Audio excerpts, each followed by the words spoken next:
I'm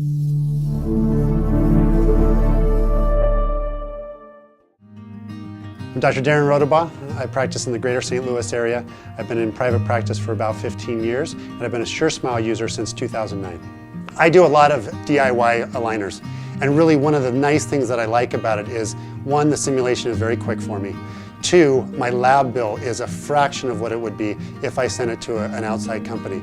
But one of the nice things that I like is, me as a clinician, I get to choose how I want to move the teeth, the timing that I want to move the teeth, and I can see things on the software that I wouldn't have known otherwise. For example, do I have spacing in the posterior that I didn't know I had?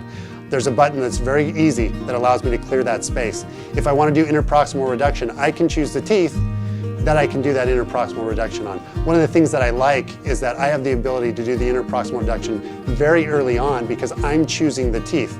And then once I'm done with that, I don't have to bring up the simulation. I don't have to look at a piece of paper and say, oh, I have to do interproximal reduction. Once I'm done, I know that I'm done, and I can just go on by putting the trays on, and it speeds up treatment in a lot of ways for me. As I do DIY aligners, I have a lot of ability.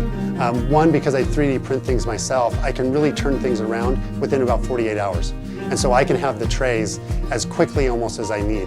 And that's an ability that we don't have anywhere else. Also, because I can move the teeth myself, I know exactly what my outcome is going to be, and not have to go back and keep making modifications to get things right, because I can like it the first time how I'm putting it in. There's a lot of reasons why you would want to finish in aligners rather than wires. Sometimes you just want things to settle, but sometimes it's just a matter of time. Aligners are so much easier, and we have the flexibility to do that, which we didn't have a number of years ago.